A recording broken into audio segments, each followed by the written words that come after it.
Guyyaan irraa jimaata hagayya 20 bara 2021 akka lakkoofsa Itoophiyaatti immoo hagayya 14 bara 2013 keessummeessaan keessanirraa an Bafqaaduu Morodaati.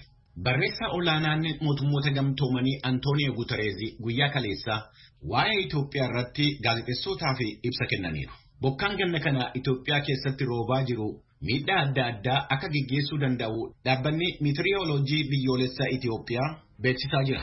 Naannoo lageewwan Hawaasii fi Abbayyaa bakkeewwan lolaadhaaf saaxilaman irratti akkasumas Oromiyaa Bahaa fi Walakkeessaa lixa Amaaraa fi naannoo Kibbaa keessatti guyyaa 10 dhufuu fi bokkaa cimaatu rooba. Dargaggoo Abdulqaadir Huseenii daa'imummaarraa kaasuudhaan nama hojii kalqaa uumuu irratti hojjetaa jirudha. Magaalaa Dodolaa kan jiraatu Abdulqaadir meeshaa sagalee dambaliin tamsaasu kan gabatee humna hajii harkisurraa humna elektiriikaa maddisiisuu fi kan kana fakkaatanu akka hojjetee harkaa qabu dubbata. Kanneenii fi qopheewwan biroo qabna nu wajjiniin tura. Kamooltan oduun ammaaf qabnu kunoo. Sababa wal waraansa kaaba Walloof naannoo Waag Hamiiraa keessatti uumameen kan ka'e namoonni kiiloomeetira hedduu miilaan kutanii magaalaa geejjibi jiru erga ga'anii booda gara magaalaa Dasee seenan lakkoofsi buqqaatotaa guyyaa guyyaan dabalaa deemuun qaamni mootummaa dhimma isaa hordofu beeksisee jira. Buqqaatonni manneen barnootaa 4 keessa akka qubatan taasifame amma mooraalee 8 ol kan isaan barbaachisu ta'uun ibsamee jira. Mana barnootaa Addis Faanaa keessa akka qubatan kanneen taasifaman keessa godina Walloo Kaabaa aanaa Raayyaa Qobboo naannoo Araadomirraa kan dhufan Aadde Seetuwaa Massala akka jedhanitti amma kan hirribana dhorke miseensota maatii isaanii dhiisanii kan dhufan ilma isaanii waggaa 17f abbaa warraa isaanii ta'uu dubbatu. Aadde Seetuwaan akka jedhanitti qormaata guddaa kan itti ta'e yeroon daa isaanii ga'uuf guyyaan hangi tokko dhufuusaati. Dubartoonni buqqaanii dhufan hedduun erga da'anii baatilee kan lakkoofsisan yookaan da'uuf guyyaa eeggataa akka jiran ta'uu buqqaatonni kun ibsanii sabaa himaaleen haalli nuti keessa jiru addunyaaf akka ibsamu sagalee nuuf ta'uu qabu jedhan.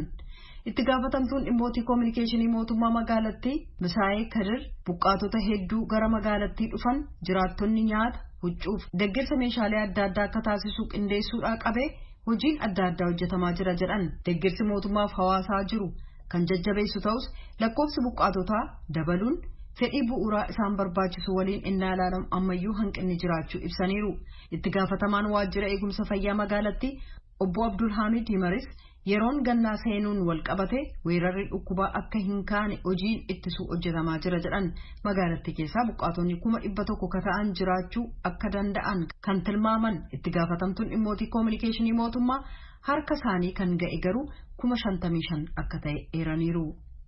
TPLFif kan mootummaan Abaawo Shanee jedhee waamu mormuuf raayyaa ittisa biyyaaf kanneen biroo cina dhaabbachuu Itoophiyaaf lolaa jiran kanneen jedhaman humnooti nageenya eegumsaa akka faarsu akkasumas hiriirri mootummaa Itoophiyaa deeggaru jiraattota hedduu kan naannoo Sidaamaaf magaalaa Hawaasaan har'a geggeessamee jira. Godina Arsii dhiyaarraa kan dhufan ambaasaaddara nagaa ta'uu isaanii kan dubbatan obbo Guufaa Googoo sababa isaan hiriira kana irratti hirmaataniif yakka Itoophiyaa irratti raawwatame mormuu akka ta'e ibsanii tokkummaaf nagaa qofatu lammii hundumaaf fayyada jedhan. Hiriira sana irratti argamuudhaan haasaa kan dhageessisan pirezidaantiin naannoo Sidaamaa obbo Dastaa Lidaamoo Itoophiyaan rakkoo ishee mudate bira darbitee ni badhaati jedhan. Mootummaan naannoo Somaalee naannoo sana keessatti jeeqama kakaasuuf yaalanii turan kan ittiin jedhe hoogganoota naannoo sanaa duraanii to'annaa jala oolchuusaa raadiyoo sagalee Ameerikaaf ibsee jira. Ittaanaa Komishinara Poolisiif qorannaa yakkaa kan ta'an Komaander Mohammad Sheek Ahmed ittaanaa pirezidaantii naannoo Somaalee duraanii kan turan obbo Abdul Fattah Maayiliiniif itti gaafatamaa waajjira nageenyaa Abdullahi weerariin dabalatee hoogganoonni duraanii 7 to'annaa jala ooluu isaanii dubbataniiru.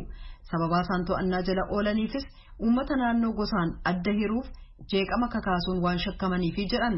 Itti dabaluudhaanis karaa seeraan alaa doolaara sharafuudhaan gara biyya alaatti ergaa akkasumas yakkawwan maallaqa waliin wal qabate kabiroo hojjetaa turan jedhan Komaander Mohammad kanneen amma to'annaa jala oolan malee gara fuula duraattis qabamuu kan danda'aniif hordoffiin kan irratti geggeeffamaa jiru ta'uu Komaanderichi ibsaniiru. Guyyaa kaleessaa magaalaa Dabra Taabor irratti dhukaasa meeshaa gurguddaa dhukaafameen siviilonni ajjeefamuu isaanii gandeen naannoo magaalattii jiru irrattis haleellaan raawwatamu bulchaan godina Gondar Kibbaaf jiraattonni raadiyoo sagalee Ameerikaaf ibsaniiru. Bulchaan godina Gondar Kibbaa obbo Qalamawarq Mihiratee meeshaalee gurguddaan har'a dhukaafaman gandeen qonnaan bultootaa irratti kan kufan yoo ta'u miidhaan hagamee akka dhaqqabe sirriitti kan hin beekne ta'uu dubbatan. Haleellaa sanatti aansee yeroo ammaa lakkoofsi uummata magaalaa Dabra-Taaboor irraa gara aanaaleef gandeen hollaa jiranitti yaa'u dabalaa deemuun illee dhaga'amee jira. Dhukaasni kaleessa magaalaa Dabra-Taaboor irratti yeroo 4 dhukaafame maatii tokko keessaa namoota 5 ajjeesuusaaf miidhaalee kabiroo dhaqqabsiisuusaa obbo Qalamawarq raadiyoo sagalee Ameerikaaf ibsaniiru. Jiraattonni magaalattis akkan yaadda'uu isaanii ibsan jechuun Asteer Misgaanaw gabaasteetti. Madda galii TPLF ta'uun tajaajilaa turan kanneen ittiin jedhaman dhaaboliin daldalaaf manneen jireenyaa cufuusaa poolisiin federaalaa beeksisee jira. Poolisiin tarkaanfii sana kan fudhate ragaa irratti hundaa'uun ta'uu daayirektarri koominikeeshinii koomishina poolisii Jeelaan Abdii raadiyoo sagalee Ameerikaaf ibsaniiru. Tarkaanfiin manneen daldalaa cufuu eenyummaa irratti kan hundaa'e ta'uu qaamotiin adda addaa ibsanis obbo Jeelaan yakka akkasii fudhatama dhabsiisaniiru. Doolaar seeraan ala walitti qabuudhaan TPLFif meeshaa waraanaa bituuf akka oolu gochaa jiran kan ittiin jedhan namoota biyya alaa jiraatan to'annaa jala oolchuuf dhaabbata poolisii addunyaa Interpol waliin hojjetaa akka jiran illee ibsaniiru. Poolisiin tarkaanfii kana kan fudhate dhaabbata namoota miseensota TPLF irratti ajaja mana murtiin akka ta'e ibsaniiru. በፍርድ ቤት ቀርቦ ከአቃቢ ሕግ ከፌደራል ፖሊስ በጋራ ተሰጥተው በተለይም የጁንታ አባላት የሆኑ ተጣርተው ነው እነዚህ እርምጃ የተወሰደው እንጂ ዝም ብሎማ ወይም mana murtiitti dhiyaatee abbaan alangaa poolisii federaalaa keessumaa namoonni kun miseensa TPLF ta'uun isaanii adda baafameeti malee callisee nama yakkan hojjenne nama kana keessa harkan qabaatin kana keessa galchuun deebisee mormii waan kaasisuuf qoratameeti. Namni sun miseensa TPLF dhaabichi kana eenyuuti eenyummaan isaanii ni qoratamaa. Kanneen kun ganiinsa biyyaan himataman malee kaka'umsa siyaasaan qabu jedhan. Akeeki tarkaanfii kana ijoonis madda maallaqaa TPLF gogsuudha jedhan obbo Jeelaan. Naannoo Affaar Awaashitti hidhamanii kanneen turan gaazexeessonni Itiyoo Fooramiif Awuloo Miidiyaa 7 gadhiisamaniiru. Gaazexeessonni Itiyoo Fooramiif Awuloo Miidiyaa 4 tokko tokkoon isaanii wabii qarshii 5,000 kan gadhiisaman yoo ta'u miseensonni Awuloo Miidiyaa 10 immoo torban tokko dura gadhiisamuudhaan maatii isaaniitti makamaniiru. Paartiin walabummaa Tigraay Wunaat dhimma naannoo sanaa qaama tokko qofaan kan murtaa'u waan hin ta'iniif qaama dhimmi ilaalu mara bifa hirmaachiseen hojjetamuu qabaa jedhe. Paartichi dhimma yeroo ilaalchisee ibsa kaleessa barreeffamaan kenneen uummata Tigraay irratti fixiinsi sanyii raawwatameera jedhe. Fixiinsa sanyii kanaanis yakka himuuf nama rakkisu uummaticha irratti raawwatameera jedheera.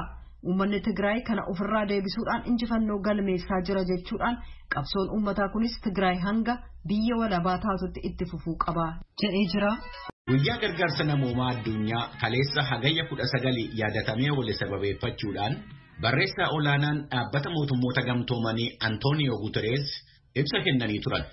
Ibsa isaanii irratti ijoo dubbii ciccimoo kan turan keessaa tokko waa'ee yeroo ammaa rakkina Itoophiyaan keessa jirtuuti. Guyyaa gargaarsa namoomaa addunyaa irratti keessumaa waa'ee haala Itoophiyaa irratti xiyyeeffadha kan jedhan Antooniyoo Guterees sabni Itoophiyaa hedduu miidhamaa jira. Haalli namoomaa hedduu sodaachisaadha. Namoonni miiliyoonaan lakkaa'aman gargaarsa barbaadu. Bu'uurawwan misoomaa manca'aniiru. Dubartoonni hokkora dubbatamuu hin danda'amnee fi akka saaxilamanii odeeffannoo qabna. Babal'eensi rakkinichaa nama hunda tuqeera jedhani barreessaa olaanaan mootummoota gamtoomanii. Akkasumas it is time for all parties to recognize that there is no military solution.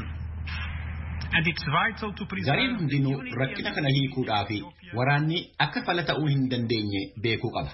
Akkasumas tokkummaadhaa fi tasgabbii Itoophiyaa eeguun nageenya naannoo sanaatii fi isa garasiitiifis barbaachisaadha jedhan. Nageenyaaf carraa kennuudhaaf waan ta'uu qaba jedhan 3 irratti yaada dhiyeessuu isaanii Guterees himaniiru. To give peace a chance, I'm making an appeal for action on 3 fronts. First, tokkoffaa gareen hunduu atattamaan wal waraansa dhaabuu qabu. Lammaffaa haalli gargaarsa namoomaa daanqaa malee tajaajila hawaasaa wajjiniin deebi'ee mijaa'uu qaba. Sadaffaa marii siyaasaa rakkinicha karaa nagaatiin hiikuu danda'utti deemuudhaaf haalli mijaa'uu qaba jedhan Antooniyoo Guterees. Dhaabbanni mootummoota gamtoomanii gamtaa Afrikaa fi firoottan idilee addunyaa wajjin karaa nageenyaatii fi araaraa irratti uummata Itoophiyaa gargaaruudhaaf walta'iinsaan hojjechaa jiru. Dhaabbanni mootummoota gamtoomanii fi gamtaan Afrikaa yaada tokko qabaachuu keenya baruudhaaf hayya duree Komishinii Gamtaa Afrikaa Muusaa Faakii wajjiniin haasofneerra. Waan ta'uu qabu irratti yaada wal fakkaataa waan qabnu natti fakkaata. Muummee ministeeraa Itoophiyaa wajjiniin yeroo baay'ee wal qunnamneerra. Bakka bu'aan koo addaa Maartin Giriivs akka obbo Dabraxiyoon Gabramasqalii wajjiniin deebi'ee wal qunnamu gaafadheera. Barbaachisummaa wal waraansa dhaabuu irratti garee lamman amansiisuudhaa fi yaalii hedduu taasifneerra. Biyyoottan naannoo sana jiran wajjiniin haasa'eera. Hunda isaanii bira tasgabbiinii fi tokkummaan Itoophiyaa eegamuu qaba. Akkasumas walloliinsi dhaabachuu qabaa amantaa jedhutu jira. Sochiiwwan biroo godhamaa jiran wajjinis walitti dhufeenya qabna. Akkuma beektanu sochiin Ameerikaan gochaa jirtu kallattii tokko irratti kan dhiibaa jirudha. Kaleessa mana maree nageenyaa wajjiniin haasa'eera. Manni maree nageenyaa torban dhufu walgahii taasisa. Kan jedhani Antooniyoo Guutarees yaadni isaan dhiyeessanii hawaasa addunyaa biratti akka fudhatama argatu abdii qabaachuu isaanii himaniiru. Sirna gaaffii fi deebii kanarratti mootummaan Itoophiyaa akka gargaarsi nageenyaa Tigraayin hin seenne taasiseera kan jedhu gaaffii gaazexeessootarraa dhiyaate ture. Gaaffii kanaa fi Antooniyoo Guutarees deebii kennaniin. Well, first of all, we have been actively working inside Tigray and also in the areas. Dhaabni isaanii yeroo ammaa Tigraay keessatti akkasumas naannolee rakkinni keessatti dhalatan keessatti hojjechaa jiraachuu isaa ibsanii haalli qaqqabiinsa gargaarsaa akka caalaatti mijataa ta'uu fi mootummaan Itoophiyaa akka gahee isaa taphatu muummee ministeeraa Abiyyi Ahmad wajjiniin kaleessa ganamayyuu haasa'uu isaanii himan. Dhumarrattis akkaataa fooyya'insa haalaa irratti waadaaleen galaman jiru. Waan guyyaalee dhiyoo kana keessa ta'uuf deemanu ilaaluu qabnaa jedhaniiru barreessaa olaanaan mootummoota gamtoomanii Antooniyoo Guutarees. Kan ganna kana Itoophiyaa keessatti roobaa jiru miidhaa adda addaa akka geggeessuu danda'u dhaabbanni meteoroloojii biyyoolessaa Itoophiyaa beeksisaa jira. Naannoo lageewwan Hawaasii fi Abbayyaa bakkeewwan lolaadhaaf saaxilaman irratti akkasumas Oromiyaa Bahaa fi Walakkeessaa lixa Amaaraa fi naannoo Kibbaa keessatti guyyaa 10 dhufuu fi bokkaa cimaatu rooba. Dhimma kanarratti Tsahaay Daamxoo gabaasa qopheessite qabdi. Itoophiyaatti bakkeewwan adda addaatti rooba idileedhaan ol kan argatan akkuma jiran ganna bara kanaatiin tatamsa'inni rooba idileedhaa gadiis bakkeewwan tokko tokkotti mudateera jechuudhaan ejensiin meetrooloojii biyyoolessaa ifoomsee jira. Obbo Taamiruu Kabbadaa ogeessa raaga haala qilleensaa meetrooloojii biyyoolessaa Itoophiyaati. Akka isaan jedhanitti waqtiin gannaa yeroo eeggatee seenee yookaan immoo turee seenee jechuudhaaf haaldureewwan jirantu jiru jechuun ibsanii. Ejensiin meetrooloojii biyyoolessaa raaga waqtii gannaa kennee ture caamsaa irratti jechaadha. Ganni baranaa kun akka lakkoofsa Awurooppaa bara 1996 2008 akkasumas 2001 wal fakkaachuu danda'a raaga kennee ture. Waggoottan kana duubatti deemnee yoo gamaggamnu immoo kutaaleen hedduu guutuu biyyattii waggoottan kanarratti rooba idilee fi idileedhaa ol ta'e argatanii kan turani. Kana faana wal qabatee barana raagni yoo kennamu kutaaleen walakkeessa lixa guutuu biyyattii keessumattuu rooba idileedhaa ol ta'e argachuu akka danda'an kan raagame yommuu ta'u, kutaaleen kaaba bahaa giddu galeessaa lafa baddaa kibbaa amma ta'e akkasumas baha guutuu biyyattii immoo rooba idilee ta'e argachuu akka danda'anidha kan raagame. Kun immoo kan ta'e maalirratti hundaa'uudhaani dambalii ho'isa bishaanirraa kan garba paasifiik giddu galeessaa fi akkasumas bahasaa irratti jiru irratti hundaa'uudhaani. Biyyattiin ganna baranaatiin rooba idilee argachaa jirti. Garuu bakka tokko tokkotti roobni idilee oliis mudateera. Faallaa kana immoo iddoo tokko tokkotti roobni ciccitee roobaa akka tures ibsaniiru ogeessi kun. Iddoowwan tokko tokko irratti ciccitiinsa qaba.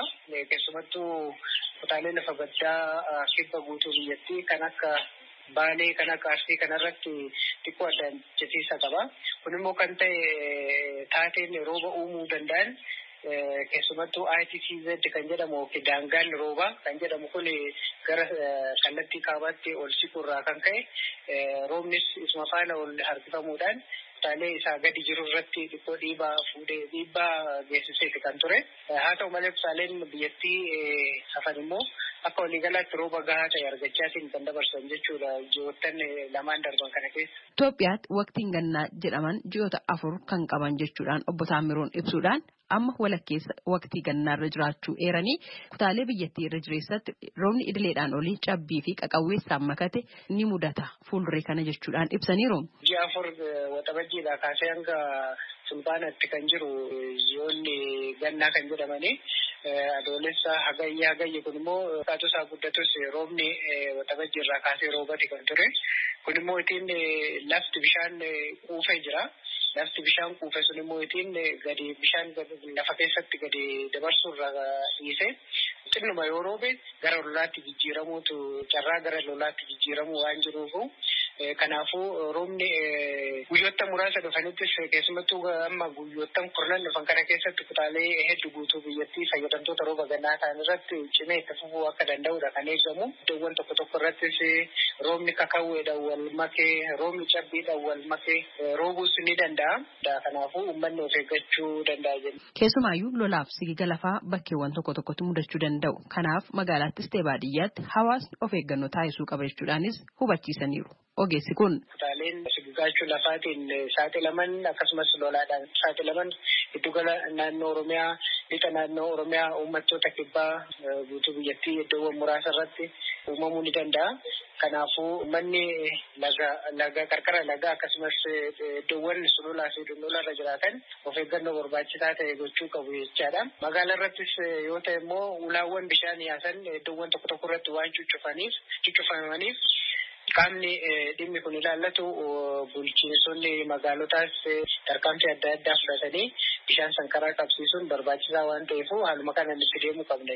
Guyyoota muraasaan dura Finfinneetti rooba jandoo roobeen naannawaa Makkanniisaa jedhamutti lubbuun namoota 8 darbuu fi qabeenyi hedduun barbadaa'uun gabaafamee ture. Akka mooltan kabajamtoota dhaggeeffatoota keenyaa qophiin labataa har'aa jalqabeera. Qophiin kun dhimmoota dargaggoota warra foollee raaba akkasumas immoo labata laallatan irratti xiyyeeffataa qindeessee anansinii dhiyeessu immoo ani Tigisti Gammeeti. Atileetonni Afrikaa waggoota kurnaan lakkaawwamaniif addunyaarra naanna'anii Olompikii irratti hirmaataniiru. Olompikii Tookiyoo baranaa irratti kan hirmaatanis meedaaliyaa baay'ee argatan. Garuu Afrikaan amma ammaatti tapha Olompikii qopheessitee hin beektu. Qe'ee Afrikaa irratti Olompikii qopheessuudhaa ulaagaa maal guututu barbaachisaa jedhee warri gaafatu jira. Dhimma kanarratti gabaasni Maariyaam Maadeeloo qindeessite dubbii ijoo qophii kiyyaati. Eliud Kipchoge atileetiin Keeniyaa meedaaliyaa warqii Tookiyoo irratti moohee fudhatee gara biyya isaa waggaa galu deeggartoonni kumaan lakkaawwaman gammachuudhaan isa simatan. Deeggartoota isaa keessaa tokko garuu mootummaa Keeniyaatiif ergaa dabarse. Isteediyeemiin fi bakki bu'aan ispoortiin biyya keessatti itti taphataman cimfamuu qabanii jechuudhaan. Gammachuu guddaa qabna. Warri Rift Valley akkasumas immoo lammiiwwan Keeniyaa hundumtuu haa ta'u malee hooggantoonni keenya dhimmoota isteediyeemiitiif furmaata akka godhan barbaanna. Isteediyeemiin Kipchoogee burkutaa'eera. Kipchoogeen garuu har'a waan hundi keenya godhuu dandeenyu addunyaatti agarsiise. Kanaan jedhe jiraataa magaalaa bakka dhaloota chaampiyoonaa Olompikii Kipchoogeerraa kiiloomeetirii 40 fagaattuu Eldoort jedhamturraa isa simachuudhaaf argame Maandeellaa Kiploometi. Akka waliigalaatti gufuun guddaan biyyoota Olompikii qopheessuudhaaf hawwii qaban mudatu ijaarsawwan ispoortii isaan qaban ulaagaa barbaachisu guutuu dhabuusaati. Olompikii qopheessuun baasii guddaa gaafata. Profeesariin Dinagdeetii fi gulaalaan kitaaba Rio 2016 Olympic Made Hard Realities jedhu Andrew Zimbalist kan hoggaa ibsan. So you might read, for instance, that in Tokyo this year they spent roughly $15 billion, or that in Brazil in 2000. Dubbiseetta ta'a. Tookiyootti doolaarii gara biliyoona 15tu bahe. Biraazil Riyootti bara 2016 immoo biliyoona 12 amma 15tu bahe. Maallaqni qabatamaadhaan Tookiyootti bahe garuu waliigala biliyoona 35, Riyootti biliyoona 20 jechuudhaan Zimbalist baasissaa amma ulfaatu ibsan. Biyyoonni guddachaa jiran immoo Olompikii qopheessuu hoo barbaadan baasiin isaan eeggatu caalaa akka ta'e tarreessan. They don't have the necessary transportation and communications and security and hospitality infrastructure. Caasaa geejibaa barbaachisuun qaban, kominikeeshinii, nagaa eegumsa. Bakkawwan namoonni itti keessummeeffamanis akkasuma gahaan hin jiru. Kanaafuu maallaqni biyyoonni kun Olompikii qopheessuudhaa ramadan akkaan guddaa ta'uu qabaa jechuudhaan ibsan. Ammaaf Seenegaal tapha Olompikii dargaggootaa bara 2026 keessummeessuudhaaf qophaa'aa jirti. Taphni kun dargaggoota waggaa 14 amma 18 jiraniif carraa Olompikii irratti hirmaachuu kennuudhaaf jalqabame. Tapha Olompikii dargaggootaa bara 2018 godhamee ture irratti atileetota 4,000 biyyoota 260 walitti dhufan. Sunegaa baay'ina atileetotaa an Olompikii guddichaa 12,000 walitti qabnee hoolaalle beektonni akka jedhanitti Taphni dargaggoota kun investimentii taphni olompikii gaafatu harka 3 keessaa harka 1 barbaada. Hooggantoonni Seenegaal biyyoota Afrikaa keessatti waggaa duraatii tapha olompikii dargaggootaa qopheessuudhaaf seenaa hojjechuuf gammachuu fi kabajni itti dhagahamus itti gaafatamummaa kanaan wal qabatee dhufus beeku. Pireezidaantiin Federeeshinii Juudoo Seenegaal fi Koree Olompikii fi Ispoortii biyyoolessaa keessattis kan hojjetan Babachaar Maktaar Waadee akka jedhanitti ardiin Afrikaa akka jirutti waan nurraa eegutu jira. Seenegaalis sadarkaa olompikii dargaggootaa kanaan dura jiru eegdee qopheessuu jetti. Dargaggoota Seenegaal akkasumas immoo dargaggoota Afrikaa waliigalaa kakaasuu fi hirmaachisuudhaan qophii kana akka qabsiistutti itti fayyadamnaa jedhan. Isteediyeemiin, dirreen fiigichaa, arraagbii, puulii bakka bishaan daakatii fi ispoortiiwwan kaan itti taphataman haaromsuun hojiiwwan xiyyeeffannoon kennamanii fi jedha gabaasni Maariyaamaa Madeeloo qindeessite kun. Hagayyi 19 World Photography Day yookaan immoo guyyaa suuraa addunyaati. Ambara kanaan kamisa kaleessa oole ilaalchisee VOA irraa Jasmine Oni gaazexeessituu suuraa hojii ishiitiin badhaasa guddaa argatte dubbisteetti. Gaazexeessituun suuraa yookaan immoo photojournalist Vanessa Charlotte yeroo weerara vaayirasii koronaa jiruun lammiiwwan United States gurraacha ta'aniif maal akka fakkaatu mormiiwwan walqixxummaa sanyiitiif godhaman suuraadhaan galmeessuudhaan beekamtii fi kabaja guddaa argatteetti. Maatiin ishii biyya Heetii irraa gara United States dhufanii waraana United States keessatti illee tajaajilteetti. Charlotte hojii ishiitiin badhaasa gaazexeessitoota kutannoo agarsiisaniif International Women Media Foundation dhaabbanni dubartoota miidiyaa idil addunyaa kennu Courage in Journalism ambara 2021 argatteetti. You have police brutality on one end and you have coronavirus. And so in spite of all this, black people karaa tokko gocha gara jabinaa poolisootatu jira. Asiin immoo vaayirasii koronaa. Gurraachi Ameerikaa namni hundi karaa irratti bahee arguu baannullee caala keenyaaf haasa'uu danda'a. Hiriironni barana geggeeffamaa turan haqaa fi walabummaadha akka ta'e beeknaa jetti. Gaazexeessituun tun yeroo hiriirri walqixxummaa gurraacha Ameerikaa geggeeffamaa turetti dhiibbaa fi daddarbaa hojjettoota miidiyaa irratti gahaa ture. An dhaabbanni Pireesii Walabummaa United States keessaa galmeessa ture jechuudha. Daddarbaa sana odoon sodaatiin hojii ishii kutannoodhaan hojjechaati turte. Akkamitti gaafii jedhuuf Charlotte yeroo san dirqamni akkanarra jiru natti dhagahamaa ture jetti. I wanted people to be curious about like what would make a black mother in the middle of namoonni yeroo addunyaan weerara vaayirasii koronaa jala jirutti haadholii gurraachaa mormii dhaggeeffatan maalii jedhanii gaafatanii akka beekan gochuun barbaadee jetti. Maaliif hojii kanarratti akka